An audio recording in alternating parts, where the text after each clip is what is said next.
कर रहा हूँ। तो जो हमारे साफ़ी इब्राहिम भाई बात कर रहे हैं डेवलपमेंट के एतबार से, देखें हमारा इलाका जो तहसील शरफपुर शरीफ और तहसील शेखुपुरा फिरोजवाला जो इस कॉन्स्टिट्यूंसी को लगती है, और फिर पूरा ज़िला जो बतौर ज़िला नाज़िम मैंने डेवलपमेंट कराई और तरक्याती काम कराए। ये बात तो मैं हमेशा चैलेंज से कहता हूँ कि कोई दूसरा ज़िला नाज़िम हमारे ज़िले की इतनी खिदमत नहीं कर सका जितनी मैंने की, और कोई ज़िला नाज़िम पूरे पंजाब का अपने महकमों को इतना इम्प्रूव नहीं कर सका जितना अल्लाह ताला ने मुझे मौका दिया, जितना मैंने किया। अल्हम्दुलिल्लाह मेरा दिल मुतमिन है। और अभी उस्मान बुज़दार साहब की मेहरबानी से जब मैं MPA था और अपने इलाके के लिए जो हमने डेवलपमेंट कराई, तकरीबन 1 अरब और 20 करोड़ रुपए के डेवलपमेंट मनसूबे बतौर ख़ास गली नाली PCC के और छोटी मोटी सड़कों के जो हमने कराए, जिसमें ब्यूटिफिकेशन भी शामिल थी। अगरचे वो उस्मान बुज़दार साहब की गवर्नमेंट ख़त्म हुई तो हमजा साहब की आ गई, और फिर वो महकमे बेकंट्रोल हो गए, और फिर हमजा साहब की ख़त्म हुई तो परवेज़ लाई साहब का दौर आया, तो उससे पहले मैंने रिज़ाइन कर दिया। तो वो चीज़ें कंट्रोल से बाहर हुई। मैंने अगरचे चीफ सेक्रेटरी साहब को ये लिखा था कि हमें पूरी डेवलपमेंट की ग्रिप नहीं रही, हमें नहीं बताया जा रहा कि ये पैसे कहाँ खर्च हुए, कैसे खर्च हुए और क्या हुआ है, क्योंकि नज़र आ रहा है कि जैसे सारे पैसे खर्च नहीं हुए। तो वो DCO साहब को भी बार बार कहा, अभी तक उसके ऊपर पूरी इंक्वायरी नहीं हुई। और ये शरपुशी ब्यूटिफिकेशन के फंड से ही ये लाइटें लगाई गई, जो हर अगले दिन एक लाइट जो है सजदे पे चली जाती है, इतनी नाकस लगी हैं। तो इन चीज़ों की भी इंक्वायरी होनी चाहिए, देखभाल होनी चाहिए, पता होना चाहिए। अब ज़ाहिर है यहाँ बदकिस्मती से रिवाज ये है, जो असम्बली के अंदर है उसकी बात सुनते हैं, जो असम्बली में नहीं है उसकी बात नहीं सुनी जाती। बार बार DCO साहब को कहने के बावजूद DCO साहब के कानों में शायद सुई भी नहीं रेंगी और कीड़ी भी नहीं रेंगी, या जो भी इसको कहते हैं, जुमला पता नहीं क्या है। तो बहरहाल अमल नहीं किया गया। चीफ सेक्रेटरी साहब को मैंने लेटर लिखा, उन्होंने भेजा, इंक्वायरी बार बार वो लेटरबाजी हुई, लेकिन उसके ऊपर भी कोई अमल नहीं हुआ। ये बदकिस्मती है। बहरहाल कहने का बात यह है कि ये जो 1 अरब 20 करोड़ रुपए के फंड थे, मेरा दिल उस पर मुतमिन नहीं है कि वो पूरे खर्च हुए कि नहीं हुए और कहाँ खर्च हुए। बेशुमार कहाँ हुए हैं जो हमारी नज़र में हमारे दोस्तों ने कराए, लेकिन हर जगह भी शेखपुरा से लेके शरफपुर शरीफ तक बेशुमार फंडों के अंदर कोताहियाँ हैं जो हम चेक नहीं कर सके। बार बार मैंने महकमों को कहा है, अब ये महकमों की जिम्मेदारी है कि उसका पूरा ऑडिट करें और मुझे भी बताएं, और इसी तरीके से पूरे ज़िला शेखपुरे के तमाम कॉन्स्टिट्यूंसीज़ का ऑडिट हो, पूरे पंजाब का ऑडिट हो, और मुतलका जो अवामी नुमाइंदगान हैं उनको इत्मीनान करें कि कितने किलोमीटर, कितनी लंबी, कितनी चौड़ी गलियाँ सड़कें टोटल बनी, कहाँ कितने पैसे खर्च हुए। ना कोई इस तरीके से चेक करता है, ना इस तरीके से ये लोग चेक कराते हैं। पैसे ब्यूरोक्रेट खा जाते हैं, इल्ज़ाम सियासतदानों पे आते हैं। ये बदकिस्मती है। मैं बतौर ज़िला नाज़िम इन चीज़ों को देखता रहा हूँ और बारीकी से चेक करता रहा हूँ। लेकिन उस वक्त भी मैंने बहुत ज़्यादा प्रपोजल्स चीफ सेक्रेटरी को दी, बहुत ज़्यादा प्रपोजल्स सेक्रेटरी PND को दी, लेकिन सेक्रेटरी आज़ाद भी मस्त होते हैं। तो चूँकि इल्ज़ाम बाद में उन्होंने चीफ मिनिस्टर पे लगाना होता है, बड़े पुरस्कून होते हैं, आराम से खाते रहते हैं, बाद में इल्ज़ाम चीफ मिनिस्टर पे लगा देते हैं। अभी भी उस्मान बुज़दार साहब की मौजूदगी में बेशुमार करप्शन थी। थाना कचहरी में जितनी करप्शन हुई उससे पहले इतनी नहीं थी, लेकिन उस्मान बुज़दार साहब का 1% उसमें रोल नहीं था। वो शरीफ आदमी थे, अच्छे तरीके से उन्होंने अफसरों को, जो अकॉर्डिंग टू लॉ है कि IG साहब और चीफ सेक्रेटरी साहब फुल पावर होनी चाहिए और काम करें मेरिट के ऊपर।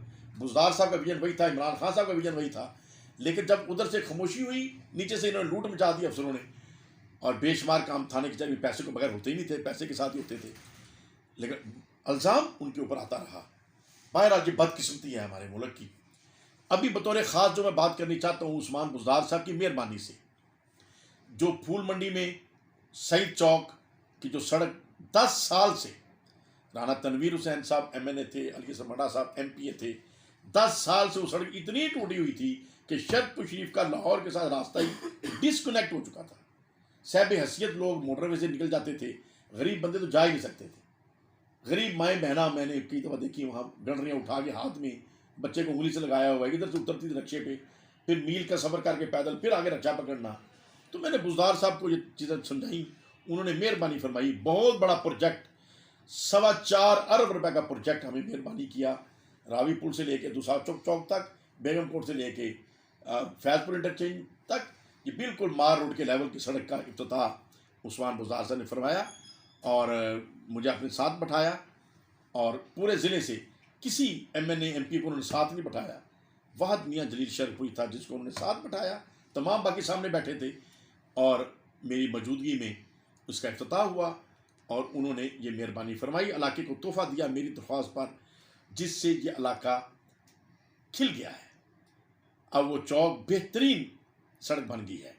इसके बाद हमने मेहरबानी से उन्हें रिक्वेस्ट की कि जनाब ये शरकपुर शरीफ लाहौर रोड मंडी फैज़ाबाद तक जो है इसकी रिपेयर मरम्मत हो जाए और शरकपुर से लेके शेखपुरा तक डबल सड़क बना दी जाए, क्योंकि मोटरवे बनने की वजह से बहुत ज़्यादा इसके ऊपर लोड है। तो उस्मान बुज़दार साहब के आखिरी दौर में इसके ऊपर थोड़ी मेहरबानी हो गई और फिर मैं MP रहा ना, मेरा कंट्रोल ना रहा, तो वो जो हमने ये डबल करनी थी वो डबल करने के बजाय उसी को उन्होंने रिपेयर मरम्मत शुरू कर दी। अब वो रिपेयर मरम्मत होने वाली थी, चूँकि सड़क दाएँ बाएँ टूटी हुई थी। उसमें देखिए लोगों की गलतफहमियाँ, कई दोस्त हमारे वो उसकी तस्वीरें लोड करते रहे।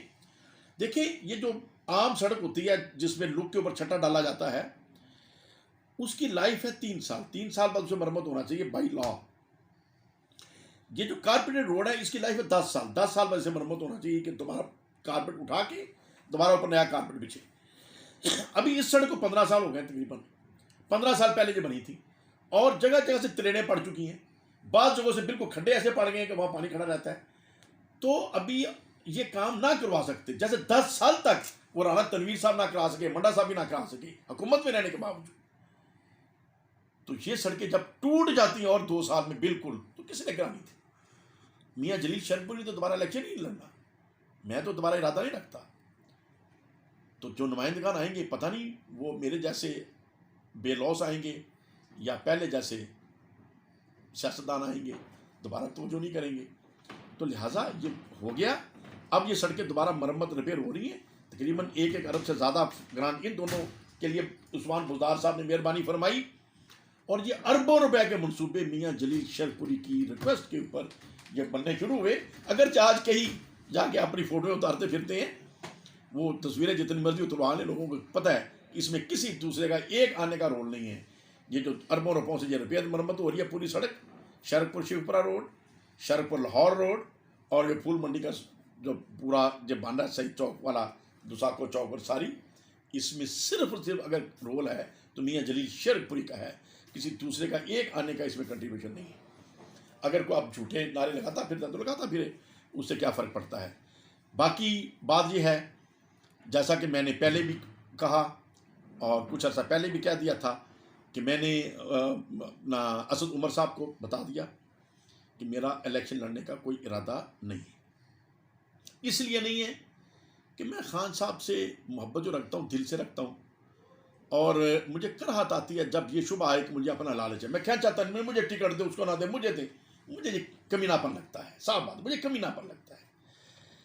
तो बहरहाल ये एक चीज़ थी उलमा मशाइख के लिए भी, चूँकि मुझे हमेशा काम करने का मौका रहा है और मैं कोशिश करता हूँ कि वो ज़्यादा से ज़्यादा खान साहब के करीब आएँ। तो इसलिए मैंने बतौर ख़ास ये कह दिया कि मैंने इलेक्शन नहीं लड़ना। और हमारे अली हसन मंडा साहब जो हमारे इधर MP रहे हैं, वो NA के टिकट होल्डर थे, आप भी ख्वाहिशमंद हैं। तो सारी बात है, मेरा उनसे इख्तलाफ है, वो मेरे से इख्तलाफ करते हैं। वो अगर मैं इलेक्शन लड़ूंगा तो ज़ाहिर मुझे वोट नहीं देंगे और अगर वो इलेक्शन लड़ेंगे तो मैं नहीं दूंगा और मैं उन्हें सपोर्ट नहीं करता, मैं नहीं उन्हें मुनासिब समझता इलाके के लिए। चलो ये हमारा पर्सनल कह लें, अगरचे मेरा तो इख्तलाफ इलाका ही है, क्योंकि मैंने अगर मिजाजन इख्तलाफ करूँ तो मैं डॉक्टर रऊफ गुजर साहब से करता। मैं तो उनसे मोहब्बत करता हूँ, शरीफ आदमी, अच्छे आदमी हैं, मेरे मुकाबले में वो थे। मैं रौफ जहांजेब साहब से करूँ जो मेरे मुकाबले में खड़े थे, वो अच्छी शरीफ आदमी है, ख़ानदानी आदमी, मुझे कोई उनसे प्रॉब्लम नहीं है। लेकिन अली हसन मंडा साहब से जो मुझे प्रॉब्लम है वो कुछ और वजूहात से है, मैं उन्हें इलाके के लिए मुफीद नहीं समझता। चलो ये मेरी गलतफहमी कह लें, अली हसन मंडा साहब मुझे भी नहीं ठीक समझते।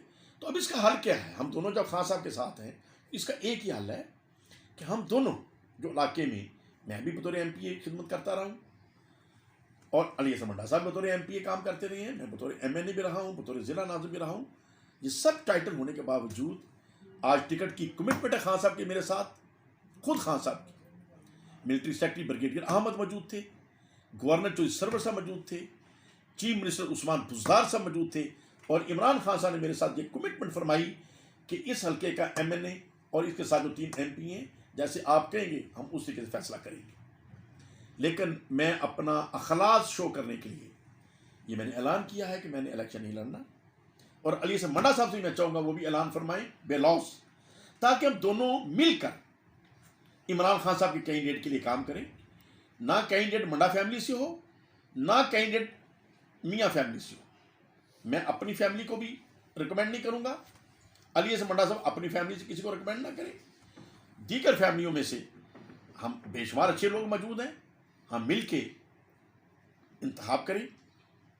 हमारे इलाके का MNA कौन हो, हमारे इलाके का MPA कौन हो। जब हमें खान साहब से प्यार है तो हम साबित करें हमें अपनी ज़ात की अजीज़ नहीं है, हमें खान का नज़रिया अजीज़ है।